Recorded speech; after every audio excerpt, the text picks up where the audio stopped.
So what's Wells like as a person? You know, you've talked about kind of your relationship growing and everything. What's he been like for you, not just as a recruiter, but also, you know, I'm guessing you guys talk quite a bit about life and all the other things that. Yeah, man, he's just a cool dude on and off the field. I mean, he can obviously, you know, kind of turn the switch on, but I've watched him coach his players in practice and stuff. I've got the chance to see him in the film room and in meetings, and I mean, he's the same person all around. You know, he's not giving you one side of his face here and the other there. I mean, he's a really cool dude. We got to know his family pretty well and kind of his background. But I know he's just a cool dude to chop it up on the phone with every now and then, and that's why we talk so much. This is KC Sports Network, proudly presented by Emprise Bank. Hello and welcome to our kickoff of Verbal Commitment on the Kansas City Sports Network, brought to you by Home Field Apparel. I'm Kevin Flaherty, and I'm here with Ryan Wallace from GoPowerCat.com and 24/7 Sports.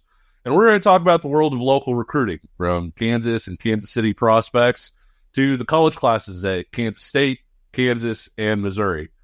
This is really a passion project for the two of us. You know, Ryan and I work together at 24/7 Sports. We spent a lot of time on the road over the last few years, you know, talking about having a show like this and getting to scout players kind of across the area, across Kansas to Kansas City.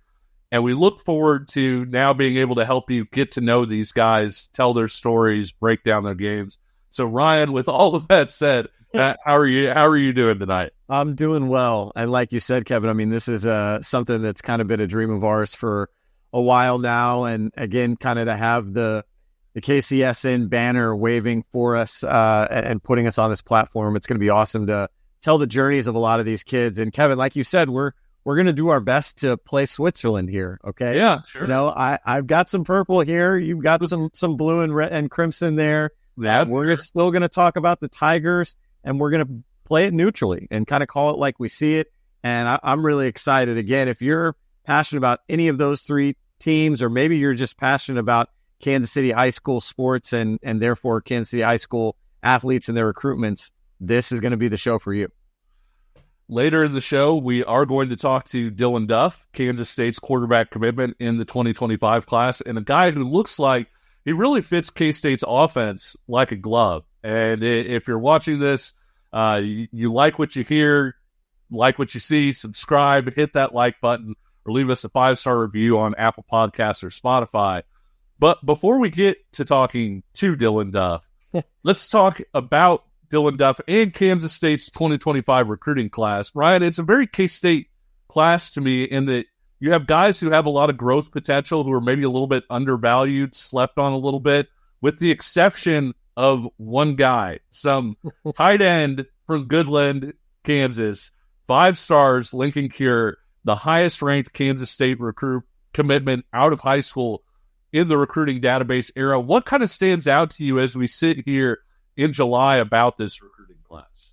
Well, I mean, I think it's easy, you know, to kind of the casual fan that maybe, again, like you said, isn't apt to everything that Chris Kleiman and Kansas State are when it comes to recruiting and kind of their blueprint, to look at this class and say, well, it's Linkon Cure and everybody else. You know, a lot of guys that other teams didn't want. And that is not the case. I know it kind of looks that way at a higher level, but the more you dive in, Kevin, this is a class to me, you know, you and I were pretty honest, I think, with the 2024 class, that although that there were some guys in that class that had some higher ratings, a lot of projects, a lot of guys that were going to be more long-term fits for K-State.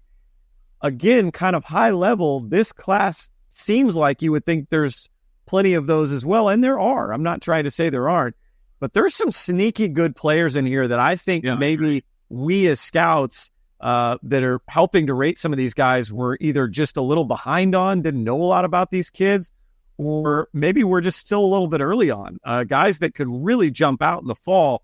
I think of a guy like Weston Polk, who before Linkon Cure jumped on the scene in this class, Weston Polk was the number 1 rated kid in the class. And for a reason, you know, an all-district player at Texas's highest classification, a captain, led the team in Koppel and tackles.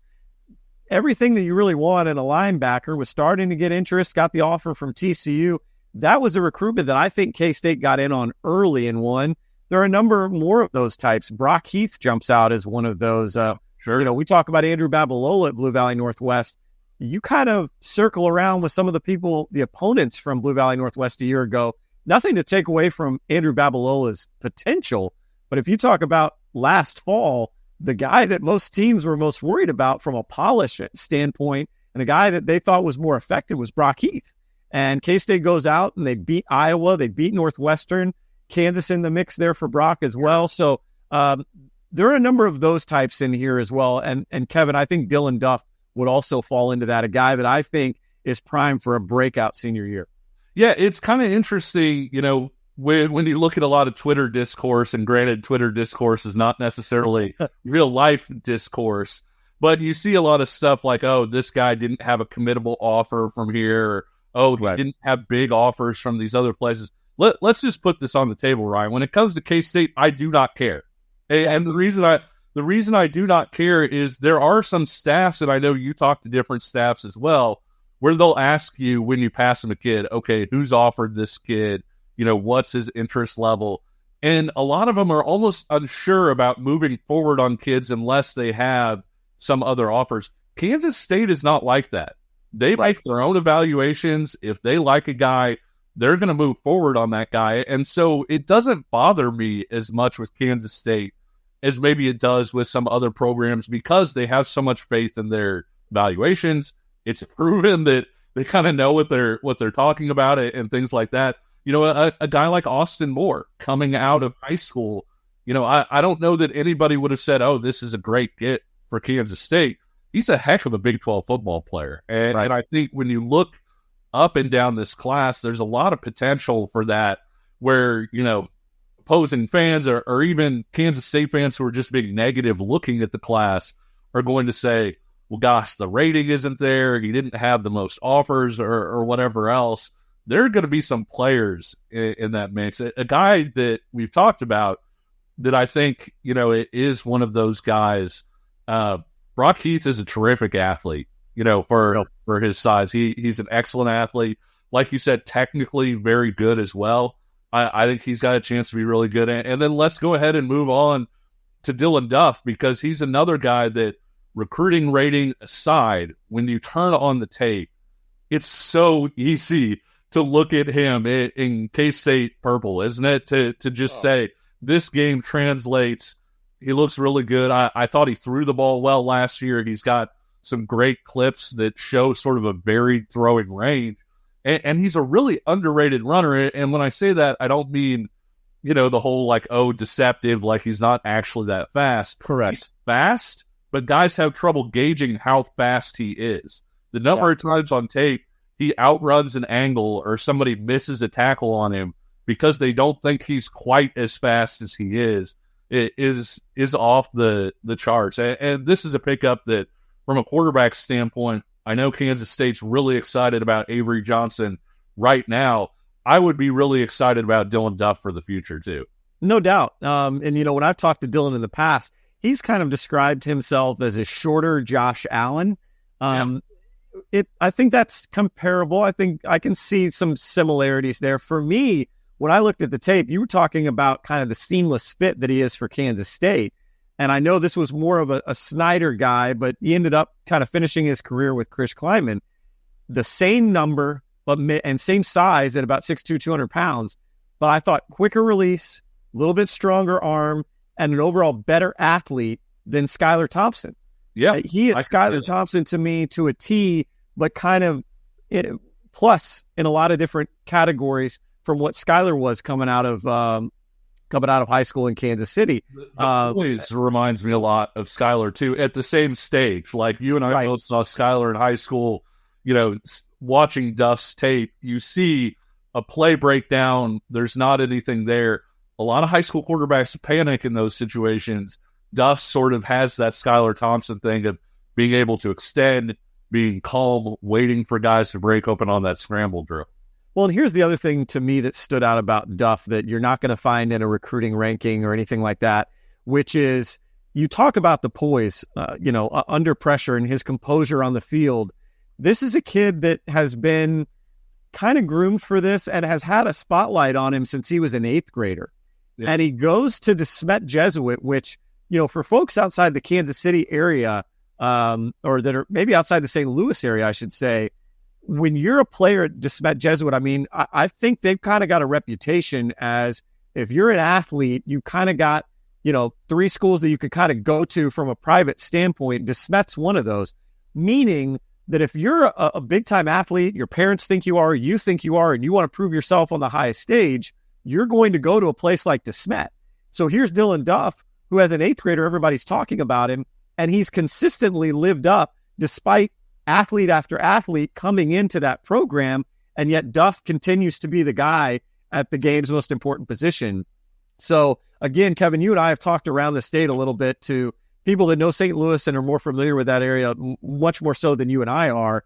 And I continue to hear from folks that are much more qualified than I am that Dillon Duff is the real deal, in a sense that probably the best quarterback to come out of there since Brady Cook. And we've seen what he's been doing in Columbia lately. Yeah, he's been pretty good. And to kind of stretch things down into this class a little bit more, you look at, Martell Jackson out of Derby.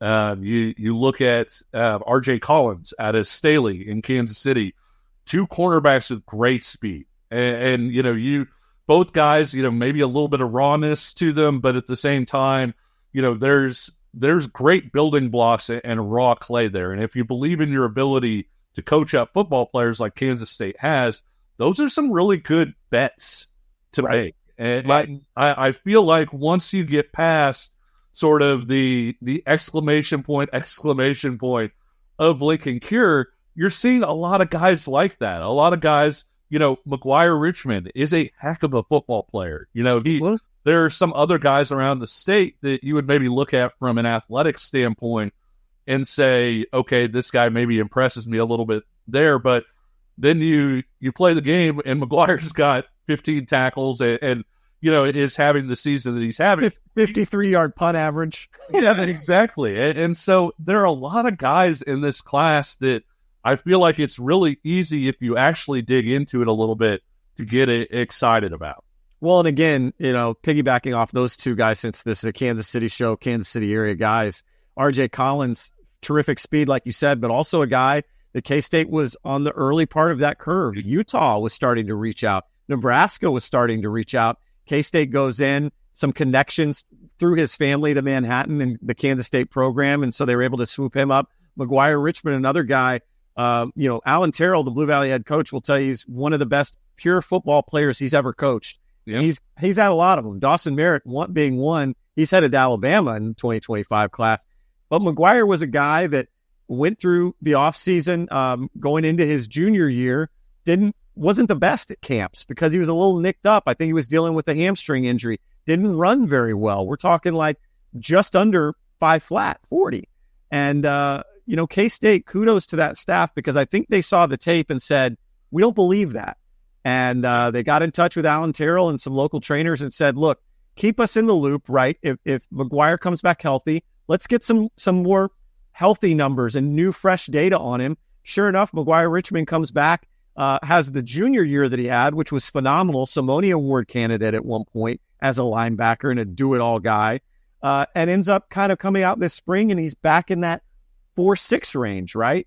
So that's a guy that, again, on paper, it looks like, well, a lot of schools really weren't interested in him, but a lot of schools gave up on him before they really got to see the true McGuire Richmond. K-State obviously had a pretty good chance to look at Ashton Moore as well, younger brother of Austin that we talked about a little bit earlier. Another guy that I think is a really good football player. Will be interesting to see how he fits in Manhattan. We're going to talk with Kansas State quarterback commitment Dillon Duff here in just a minute. But first, we want to tell you about our friends over at Home Field Apparel. Home Field has more than 150 colleges and growing to choose from Kansas, Kansas State, and Missouri to the Banana Slugs of UC Santa Cruz. There's some pretty deep cuts for a lot of programs, and Ryan, that includes K-State. We've got more than 50 items to choose from, including, you think about the wish list for a Kansas State fan, right? You've got lavender. Check. You've got 1950s Willie designs. Check. You've even got the 1993 Copper Bowl K-State long sleeve shirt. Talk to Or, those calling back to a classic Bill Snyder win. So it's the stuff that they have is pretty amazing if you're a Kansas State fan. Check out homefieldapparel.com and use the promo code 3MAW24 for 15% off your first order, and we'll be right back. We appreciate you supporting KC Sports Network by listening to our podcast. You have helped us become the highest-ranked Chiefs podcast network in 2022 and 2023. And don't forget about our daily Substack newsletter, the best written analysis you can find on the Chiefs straight to your inbox every day. kcsn.substack.com. With big wireless providers, what you see is never what you get. Somewhere between the store and your first month's bill, the price you thought you were paying magically skyrockets. But with Mint Mobile, you'll never have to worry about gotchas ever again. When Mint Mobile says $15 a month when you purchase a 3-month plan, they mean it. Say bye-bye to your overpriced wireless plan's jaw-dropping monthly bills and unexpected overages. Mint Mobile is here to rescue you with premium wireless plans starting at just $15 a month. Worried about losing your phone number? With Mint Mobile, you can use your own phone and bring your phone number along with all of your existing contacts. So ditch overpriced wireless with Mint Mobile's deal and get 3 months of premium wireless service for just $15 a month. To get this new customer offer and your new 3-month premium wireless plan for just $15 a month, go to mintmobile.com/KCSNVC. That's mintmobile.com/KCSNVC. Cut your wireless bill to just $15 a month at mintmobile.com/KCSNVC. $45 upfront payment required, equivalent to $15 a month. New customers on first 3-month plan only. Speeds slower above 40 gigabytes on unlimited plan. Additional taxes, fees, and restrictions apply. See Mint Mobile for details. Welcome back to the Verbal Commitment Podcast, brought to you by Homefield Apparel. We're here now with Dillon Duff, quarterback of St. Louis powerhouse De Smet, who is committed to Kansas State in the class of 2025. Dillon, thanks for stopping by. Yes, sir. Thanks for having me. So, Dillon, you were the first player to commit to Kansas State back in this class in February. What was it about Kansas State that kind of drew you in? Because you had some other Power 5 offers. You had some teams that were kind of starting to step up their interest level, and you shut that thing down and became a Wildcat pretty quickly. Yeah, it was all kind of sudden, really. I mean, Coach Wells didn't get the OC job till kind of later in the recruiting process, so he started to recruit me, and immediately when I went on campus, I felt the love from them. I thought I clicked well with him and Coach Kleiman as well as Coach Riles. But yeah, just the culture around everything at K-State, I really liked their players after meeting them, and I felt like it was just home for me, and that I felt like they could prepare me for the future in the best way possible. Your connection with Coach Wells seemed to be, a huge component to all this, really propelled them quickly. I'm curious, were you hearing from him a lot even before he got the Kansas State job? And then once he got the job, did that just kind of accelerate things even more? I did not hear from him before he got the job, but I think a week in, he came to Smet to watch me throw a little bit, and it was kind of the weird December to January thing where they'd have you throw in like a gym, and it was getting out of class, and it was all chaos. But so I threw for him one of those days, and I actually had a basketball game that night. So I threw for him, and I didn't know he was going to stay, but I saw him show up at my basketball game that night. And then that's when I feel like he kind of saw my competitive nature, and I think that's where his liking of me kind of started to build up, and then we started to talk more and more, and then eventually got on campus. Hey, Dillon, real quick, I was going to say, just did you feel like you had a pretty good day in the gym that day? 29 points, 930 school record. I mean, that's got to count for something. There you go. That helps. That helps. So what's Wells like as a person? You've talked about kind of your relationship growing and everything. What's he been like for you, not just as a recruiter, but also, I'm guessing you guys talk quite a bit about life and all the other things. Yeah, man, he's just a cool dude on and off the field. I mean, he can obviously, kind of turn the switch on, but I've watched him coach his players in practice and stuff. I've got the chance to see him in the film room and in meetings, and I mean, he's the same person all around. He's not he's not giving you one side of his face here and the other there. I mean, he's a really cool dude. We got to know his family pretty well and kind of his background. But I know he's just a cool dude to chop it up on the phone with every now and then, and that's why we talk so much. It's something that I think is pretty cool. First off, I remember you telling me over at Go Power Cat right after you committed that Avery Johnson was kind of the one that planted the bug in your ear about, hey, this is pretty cool having a former head coach also be our position coach, right, in ROC, right. Which is pretty cool. But I think another thing that says a lot about you, Dillon, and I'm curious I'm going to lead you towards something which I think I know the answer to, but your competitive spirit, it's not that often, Kevin, as you know, that a commitment will come and still compete at a summer camp.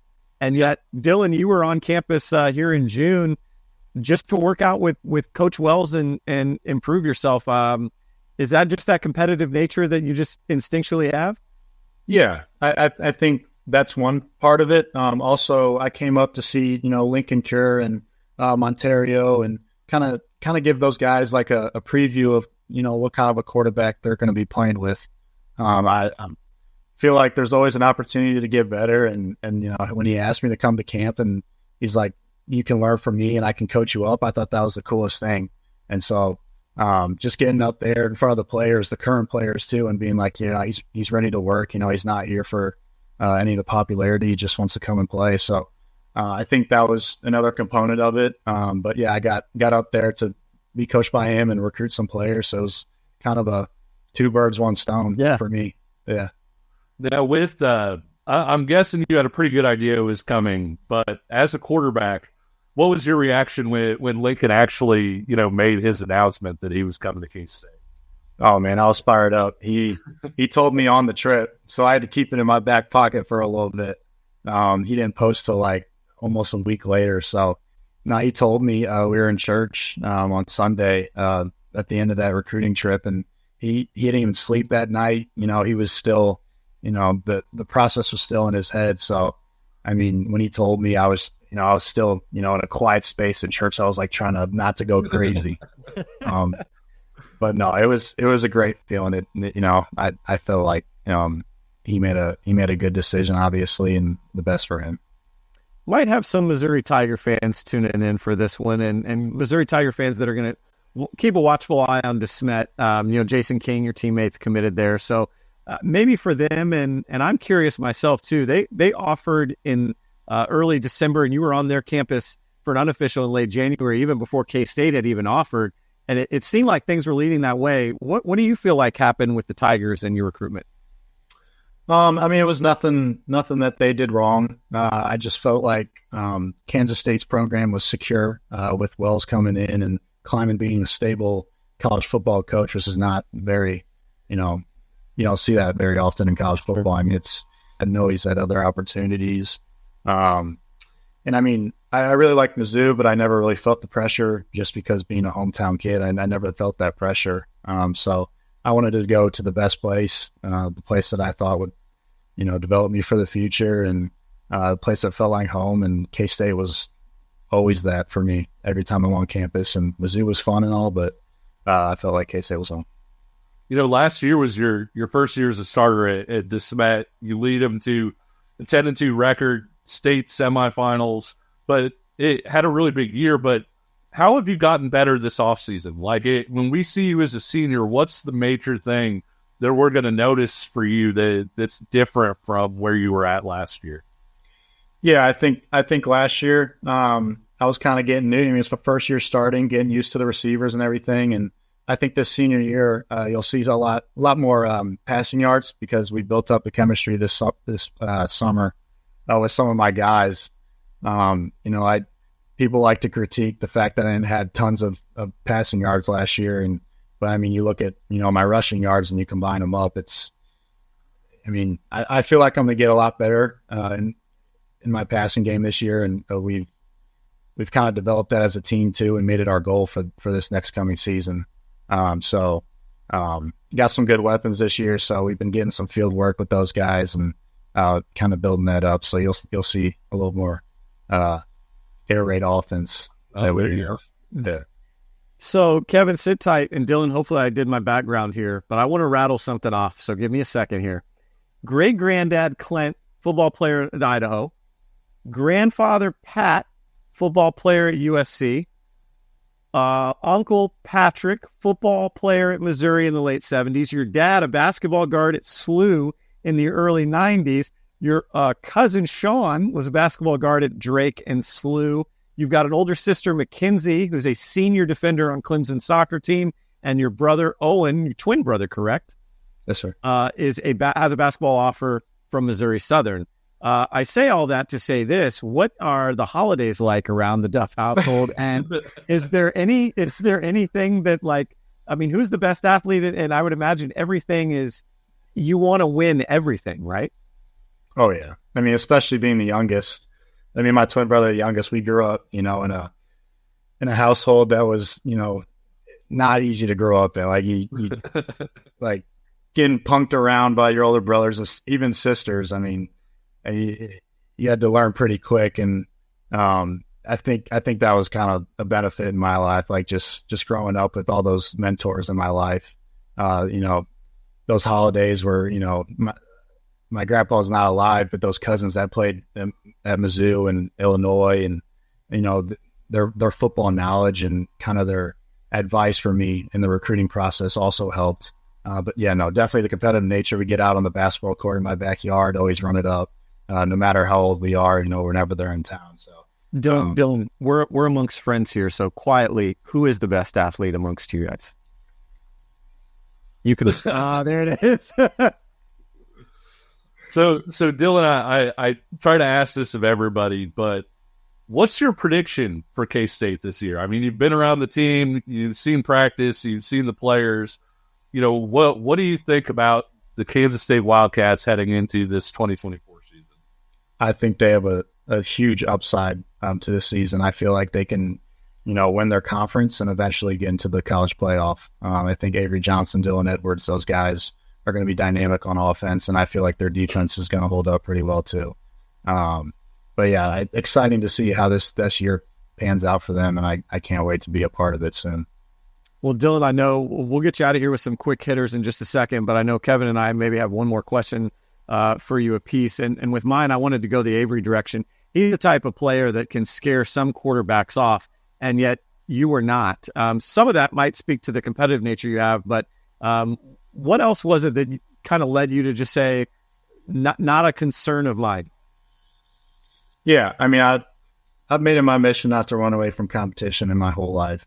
Even coming into high school, I had a junior while I was a freshman, so that's why I didn't get to play, start to my junior year. So, I see Avery as an opportunity to learn from him. I feel like he's going to be great for my future in terms of, getting me into the playbook. I think I can replicate my game to him in an extent. Obviously, we'll be different players, but we're both dual threat quarterbacks, and I feel like that'll be beneficial for me to learn from him for sure.